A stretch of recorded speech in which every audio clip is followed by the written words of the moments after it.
요새 또 의견이 갈리는 건 수도권을 좀 봐야 된다. 네. 아니다. 지금은 이제 수급이 깨져 가는, 네. 앞으로 이제 깨질 예정인 금리가 이제 뭐 플랫하게 간다고 하면, 여기서 큰 변동 없이 간다고 하면 지방 수급장의 관점에서 투자 지역을 좀 선별할 필요가 있다. 아니다.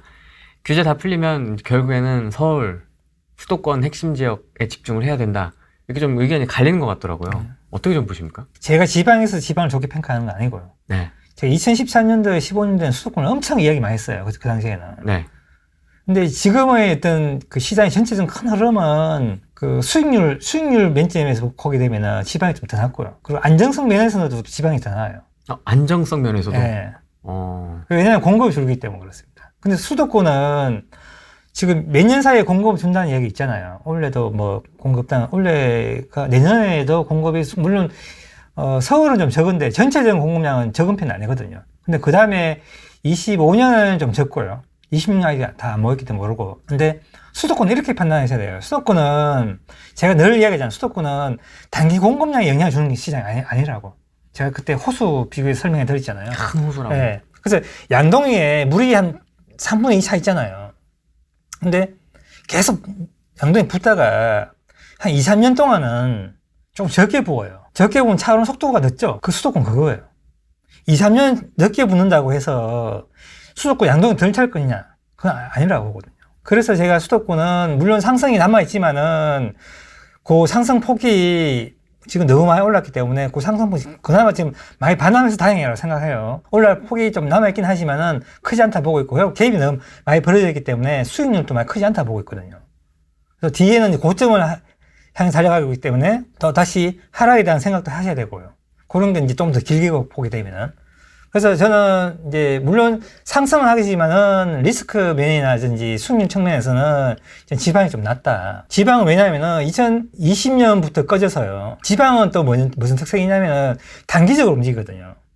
3년이나 5년 이렇게 해서 단기 변동성을 일으키면서 이렇게 변곡점을 만들어가기 때문에 사이클을 만들거든요. 네. 그렇기 때문에 지방이 지금 다시 이제 공급이 적어지는 시간이 들어가고 있어요. 그렇기 때문에 지방이 훨씬 더 좋다. 그리고 이번에 이제 하락하면서 공급이 아닌 금리로 하락시켰잖아요. 네. 근데 공급이 아닌 금리로 하락시켰는데 공급이 없는데 하락되는 데도 있다고요. 그런데 힘이 엄청 지금 쌓여있거든요. 그게 지금 뒤에서 힘이 모였다 나오기 때문에 뒤에 나올 때 힘이 더 세게 해서 나올 수 있다고요. 지방이. 이해하시는지 모르겠어요. 이게 또 4년 사이클로 돌지 않습니까? 이제 임대차 3법 때문에. 네, 맞아요. 예. 그럼 이게 더 예측하기가 어려워서 지방은 네. 이게 좀 리스키하지 않냐. 수급을 또 잘못 삐끗하면 또. 그렇지 않죠. 임대가 4년 모였다는 거는, 시장에 4년 수요가 모였다는 거는 그 투자자 입장에서는 더 좋을 수 있어요. 매수할 시점에는요. 수요가 그 상승한 시점에는요. 근데 하락하고 이런 시점에는 또다시 역전세 문제가 생겨요. 그렇게 이번에는 제가 지금까지 주택을 이렇게 계속 이제 모으긴 했지만은 이제는 저는 매도할 거예요. 사모은 정책 안 합니다. 왜 하느냐? 임대차 3법하고 세금 때문에 그래요. 그런 리스크를 저도 가져가고 싫어요, 이제는요. 예전에 그런 리스크가 없었거든요, 거의. 많이 있으면 많이 있을수록 좋았어요. 같이 오르니까. 근데 지금은 그렇지 않아요. 지금은 잘못하면 그 역생에서 맞고요. 또 정부가 바뀌면 세금을 엄청 매기게 되면 세금으로 수익이 다 날아가 버리잖아요. 그래서 저는 이제 한 번씩 이제 이렇게 수익이 나올 때마다 매도한 전략으로 저도 갈 거라고 보고 있고요. 그러면은 이 임대차 3법이라는 걸 잘 이용할 수밖에 없죠. 그리고 공급을 잘 이용해야 돼요. 이제 공부가 더 필요한 시점 되죠. 근데 시장의 변동성은 더 커질 수 있다. 이 덕나게. 그래서 정부는 이런 리스크를 더 줄여야 될 필요는 있죠. 이렇게 구조를 이렇게 만들어 놨으니까. 근데 지금 이번 정부도 임대차 3법을 처음에 없앤다 하면서 지금 놔두거든요. 없애야 돼요. 어떻게 보면 지난 정부가 소장님의 포트폴리오를 바꾼. 예. 그죠? 많은 분들이 바꿨어요. 제 주위에 얘기 보면은 이제는 다시는 물건 많이 가져가겠다 그런 분 잘 없어요. 많은 분들이 이제 매도하고 나 월세로 가져갈 거야 이런 분들 되게 많이 늘었어요. 그리고 이 전세라는 제도는 매매 성장이라는 제도 성장이 이 되기 때문에 전세가 유지되거든요. 우리 전세를 뭐 강제로 우리 정부에서 없앤다 이러는데, 아니, 그거 없앨 수가 없어요. 매매 성장이 있으면 그냥 또 전세가 또 투자가 또 나오기 때문에 유지됩니다. 근데 매매 성장이 둔화되면 사라져요. 내가 유지시키고 싶어도 못 유지시켜요, 전세는. 그 시장 원래로 움직이지, 정부에서 해서 되는 게 아니라니까요. 바보 같은 이야기 하고 있는 거예요. 그거 유지시키거나 본인이 할 수 없다니까요. 매매 성장이 멈추면 전세는 자연적으로 사라지게 돼 있어요. 이게 지금 우리가 전세 매매 비율이 6대 4잖아요. 지금 더 됐을 거야. 5.5대 4.5 됐을 거예요, 지금요. 점점 월세를 하고 있거든요. 이게 우리가 성장률 줄면서 매매도 변동성이 낮아지고 있잖아요. 똑같이 가고 있는 거예요. 지금 과도기다. 과도기. 그 과도기엔 두 가지의 수익을 다 누릴 수 있다. 여기 보면. 지방 활성화 대책 나올 거라고 좀 보세요? 연말이나 뭐 이럴 때? 지방 뭐 활성 안 나와도 그냥 움직일 건데. 예, 지방은 정책을 하시는 분들이 정부에서는 어떻게 이제 인식하고 있는지에 따라서 판단을 다르게 할 거라 보는데요. 네. 뭐 대구 말고는 크게 문제되는 데 있나요? 정상적으로 움직였다고 생각하고요. 그리고 뭐 또 역전세 문제가 약간 남아 있고 올 연말만 지나면은 뭐 지방은 시장 그렇게 뭐 힘들 거라 보고 않거든요. 물론 이제 미분양 문제는 좀 있어요. 미분양은 너무 이제 이렇게 뭐 심각하게 받아들이는데 미분양은 전세와 매매 어떤 사이에서 중간 역할을 하는 게 미분양이거든요. 우리가 매수해서 전세를 넣어야 되는데 시장이 하락하면은 매수할 사람 없잖아요. 전세. 그게 미분양이거든요. 이 미분양이 이게 임대 수요예요. 미분양을 공부해보세요. 거기 다 임대 수요가 일치한다니까요. 근데 그걸 왜 걱정해요? 가격 상승은 미분 다 해소하는데. 정부는 그걸 임의적으로 막 해소하려고 하잖아요. 뭐 PF 대출에 지금 문제 있다 이런 이유로. 그건 전체 이제 경제에 어떤 영향을 미치기 때문에 그렇게 말씀하실 수 있는데, 미분양 자체로 보게 되면은 저는 지금 뭐 전국으로 7만 세대 있다는데, 7만 세대가 그냥 균형이에요. 균형점에 와 있는 거예요. 7만 세대는 균형이에요. 그래서 가격이 오르면은 그게 이제 미분양 줄거든요. 줄면서 또 공급 늘어나고, 또 공급이 늘어서 가격이 하락하면 또 미분 늘고. 그 미분양이 우리가 왜 생기냐면은 그 이제 매매 수요가 원래는 재고주택 아니면은 이제 분양에서 이제 매매가 이루어져야 되는데 가격이 상승하지 않으면은 분양 시장에서 이게 전세 수요까지 매매가 일어나지 않기 때문에 미분양 나오거든요. 자연적인 현상이라고 보시면 되고요. 이미 미분양이 우리가 수요 어떤 중간에서 컨트롤하는 역할도 있어요. 뭐냐면은 모든 사람들이 시장에 진입하게 되면은 매수를 찬양할 수 없잖아요. 그러니까 전세를 거주해야 되죠. 네. 그 수요가 이게 미분양하고 똑같거든요. 누군가 공급해서 전세를 놔줘야 하는데 전세에 넣어줄 사람이 없다는 거예요. 투자자가 없으면. 그게 미분양이거든요. 그게 중간에서 하는 역할이에요. 그래서 그게 2, 3년 동안에 우리가 지금 2년 동안 전세에 머물러야 되기 때문에 그 2년치 수요가 지금 미분양이 남아있는 거예요. 사실은요. 공부해보시면 거기 숫자가 거의 임차에 나옵니다. 지금마다. 그게 역할을 정확하게 하고 있다고. 그게 이제 과도하게 어떤 이제 금융위기나 IMF 같은 위기에 과도하게 되고 있지만 2만 세대, 3만 세대 늘어난 경우 있어요. 그럴 때는 이제 분양권을 활성화시켜서 뭐 우리가 비과세 해주고 뭐 이렇게 분양권 사면 5년 비과세 뭐 이런 것들 과거에 했었거든요. 네. 하면 도움은 되죠. 투자자에 의해서. 근데 지금은 뭐 그렇게 심각한 수준이 아니니까, 대구 말고는. 대구만 지금 미분양 엄청나게 밀려있지. 다른 지역은 미분양이 내가 볼 때는 그 심각한 수준이 아니거든요. 건설사들이 지금 뭐 대출 관련돼서 문제가 된 것이 문제가 된다면 몰라도. 그 와중에 제가 투표를 한번 붙여봤습니다. 우리 시청하신 분들이 어디다 투자할 거냐. 네. 다음번에. 수도권이 74%가 나왔습니다. 네. 지방은 생각보다 적습니다. 네. 12%밖에 안 되고. 뭐 나는 상관없다. 13% 정도. 요 정도. 이 다음이 언제인 거예요? 뭐 이제 다음 이제 내년 상반기가 되겠죠. 이제 뭐 올해는 이렇게 이제 그냥 지나갈 것 같고 네. 뭐 역전세 이제 잘 정리해야 되니까요. 이렇게 하고 이제 내년 상반기부터 이제 이제 한번 해볼까 하고 이제 기지개 켤 때를 말하는 거겠죠. 네. 생각보다 지방이 적습니다. 이제 우리가 이제 수도권 같은 경우에는 고점을 우리 봤잖아요. 네.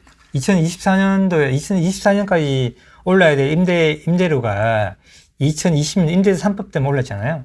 24년에 우리 고점 찍은 게 24년에 그 고점이 갈 수 있어요. 아, 그렇습니까? 왜냐하면은 한번 보세요. 우리가 임대료는 성장을 하는 거예요. 제가 이 그래프를 한번 볼게요. 전세가 사용가치잖아요. 네. 사용가치가 렌트비죠. 렌트비고, 우리 임대인 입장에서는 수익이고, 임차인 입장에서는 비용이잖아요.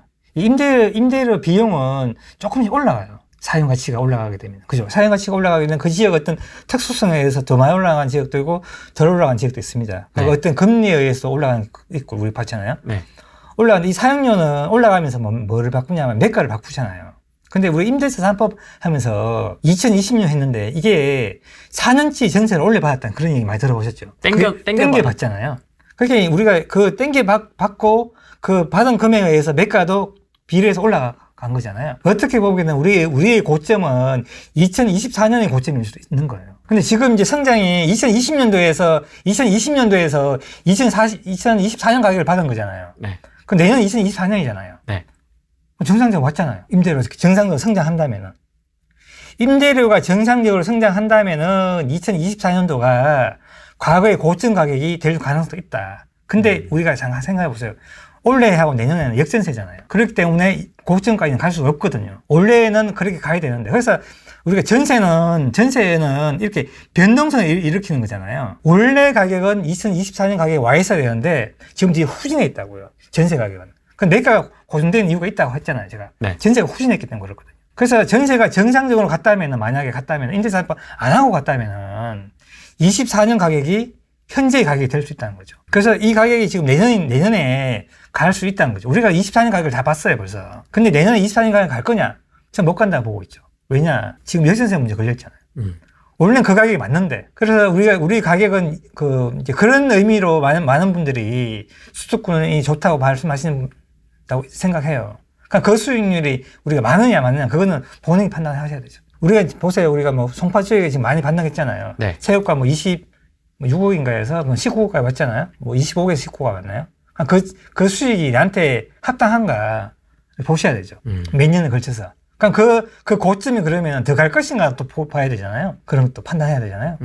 그런 것도 이제 두 가지 판단해야 되죠. 고점 갖는 금액과 앞으로 그 뒤에 금액, 뒤에도 봐야 되죠. 그런 걸 판단하면은 뭐 서울이 좋다 하신 분도 계시고, 그렇지. 저는 고점까지는 가겠지만 그 뒤에는 저는 약간 조금 이제 과거보다는 다르다. 저는 그렇게 판단한 거고, 그거보다는 2025년, 26년, 27년은 무조건 지방이 좋으니까 저는 그 뒤로 보고 들어가라. 그렇게 보는 거죠. 좀 길게 보고. 아니, 그러면 여기서 지금 각자 판단하실 텐데, 보면은 수도권이 78%고 지방이 12%니까. 수도권은 어쨌든 좀 투입 자금이 좀 많이 들어갈 것이고요. 그죠. 아무래도. 네. 이제 지방은 가성비가 좀 더 상대적으로 그렇죠. 좋을 근데 것이고. 이제 뭐, 우리 고점 봤잖아요. 고점 대비해서 이제 올라가는 걸 봤기 때문에. 근데 우리가 금리의 영향이 없는 건 아니거든요. 왜냐하면은 우리 2024년에 어떤 전세 가격의 영향은 2020년도에 우리가 전월세 전환율이 4.4%였어요. 우리 보셨죠? 네. 그게 만약 금리가 계속 고정돼 있다면은 전세가 그까지 안 따라갈 수도 있어요. 그 고점 가격이 맞긴 맞는데.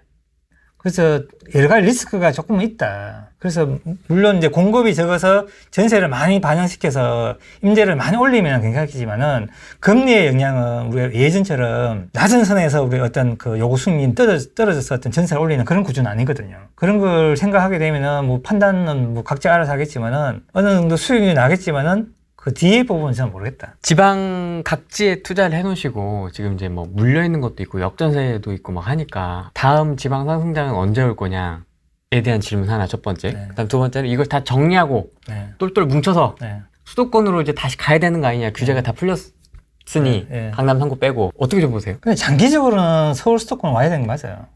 저도 다 팔고 서울 오고 싶어요. 미국 가셔야죠. 미국은 너무 멀고. 서울 와서 장기적으로 저는 월세를 얻는 게 맞다고 보거든요. 월세가 지금보다는 더 많이 오를 거라 저는 보고 있기 때문에. 이제 우리 시장이 전체적인 큰 성장 틀은 하향 곡선이잖아요. 네. 그러니까 월세로 가는 시장이기 때문에 그 과정에서 우리가 전세가 오르면서 어떤 매가의 성장을 우리가 같이 이제 수익 얻는 건데, 뭐 성향이 이제 지방에서 어떤 자극해 해서 수익을 내서 하는 분들 있고, 또 뭐 서울 가서 사시는 분도 있기 때문에 그거는 개인 취향이라고 봅니다. 뭐가 옳다, 뭐가 나쁘다라고 볼 수는 없고요. 길게 보게 되면 저는 서울이 맞다. 지방보다는. 그래서 지방에는 진짜 수성구, 진짜 학군 지역, 해운대고 진짜 좋은 지역, 요런 특수한 지역 말고는 저는 이제 점점점 경쟁력이 좀 떨어질 거라고 좀 보고 있거든요. 지금 당장은 아니지만. 그런 거를 가지고 있는 분들은 이제 조금 길게 보면은 2035년, 40년 되면은 그런 것들 좀 이제 정리해서 서울이나 이제 이쪽에 이제 뭐 월세를 얻는 전략으로 이제 전세는 이제 변동성이 너무 크니까 이게 리스크가 있으니까 그런 전략이 안 맞겠나 싶은 생각이 들어요. 지방에서 열심히 해서 예. 돈 벌어가지고 예. 레미안 원베일리 월세 세팅 그렇죠. 뭐 이런 느낌으로. 맞아요. 네. 그게 최고죠.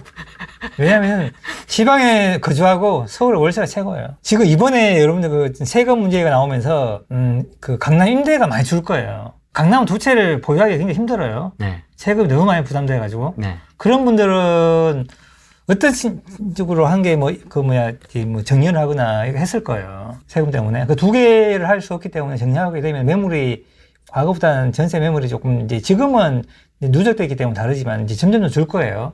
그러면 임대 수익률이 더 올라가게 있어요. 그래서 그런 구조가 되어 있기 때문에 저는 강남 같은 이렇게 이제 학군이라든지 어떤 모든 인프라가 갖춰 있는 이쪽이 이제 점점 좋아지는 거죠. 그래서 강남을 뭐 수익률이 1.2%라고 막 거품을 무는 분들 있던데 네. 전혀 아니라고 봅니다. 뭐 거품까지 물 게 있나 네. 싶긴 한데. 그죠. 뭐 너무 거품이다. 뭐 이런 분도 있더라고. 미국 대비해서 뭐 미국은 수익률 이런데 뭐 강남이 1.2% 이게 말이 되냐 이런 분들도 있어요. 거꾸로 해석하는 거죠. 우리나라 주택 시장의 가격 구조를 몰라서 그렇게 얘기하는 거예요. 최근에 그 대형 고가들이 신고가 나온 거 아시죠? 네. 그게 인플레이션 효과예요. 인플레이션 효과로 지금 공급이 많이 되면 인플레이션 효과가 낮아지잖아요. 근데 30평 때는 공급이 계속 됐고 지방도 되고 됐는데 지방도 대형 공급 안 됐어요. 대구가 지금 엄청 엉망이잖아요. 네. 대형은 괜찮아요. 대형은 피도 남아있고 피가 많이 피가 없어요. 왜 그럴까요? 공급이 안 돼서 인플레이션 효과가 있는 거예요. 그 인플레이션 효과가 뭐 어떤 분들은 나중에 이제 있을 거라고 하시는 분도 있는데 지금 있어, 지금. 지금 왜 인플레이션 시대인데 왜 지금 있고 나중에 있을 거라고 생각하세요? 지금 다 공사비 반영되고 인건비 반영되고 다 있는 거예요. 그게 지금 실제 물건에도 지금 되고 있는 거예요. 대형에다가. 대형 공급이 없었기 때문에. 그래서 강남에 이제 압구정동에 어떤 대형이었네. 이제 나중에 이제 뭐 이제 물건이 바뀔 물건들이죠. 그런 분들 하고 이제 또 기존 대형들도 신고가 나오고 지방에 있는 대형들이 지금 가격이 탄탄한 이유는 그런 이유라고 보고 있습니다. 거래가 안 되는 게 가장 큰 문제고요. 거래를 할 수 없는 정책을 하면은 저는 최악의 정책이라고 보고 있어요. 그 임대 3법 다음으로. 지금 잘 안 되지 않습니까? 네. 그게 제가 그랬잖아요. 이번에 급락한 이유도 우리 앞전 정부에서 다주택자에 대한 규제가 엄청 심했잖아요. 네. 중과세가 최고 세율이 82.5%였어요. 10억이 남아도 다 내놔. 다 하고 내한테 남는 거는 1억 5천밖에 안 된다. 1억 8천인가? 1억 7,500이죠. 누가 팔아요? 아무도 안 팔죠. 그게 꽉 몰려 있었죠. 그게 한꺼번에 위기 때 튀어나온 거죠. 그래서 20%만 요구했는데 시장에서는 30%, 40% 던졌잖아요. 그게 다 반영된 거잖아요. 그래서 거래가 안 되면은 우리 많은 사람들이 위기에 몰려요. 부동산은요. 거래를 통해서 위기를 탈출해야 되거든요. 거래를 활성화시켜야 돼요. 그래서 거래에 되는 어떤 장애가 되는 그런 정책을 많이 걷어내야 돼요. 그래서 뭐 지금 중과세 있잖아요. 취득세. 취득세. 네, 이거 없애야 돼요. 이거 없애야 돼요. 빨리 없애야 돼. 네, 빨리 없애야 되죠. 그러면 시장이 지금보다 훨씬 더 안정되리라고 보고. 지금 전세 문제도 거래가 안 돼서, 매매 거래가 안 돼서 했던 문제도 있어요. 복합적으로 있습니다. 그래서 거래에 대한 활성화, 거래가 뭐 활성화보다는 정상적인 거래가 될 수 있게 하고요. 임대 3법도 없애야 되고. 그러면은 시장이 좀 정상 기능으로 돌아가지 않을까.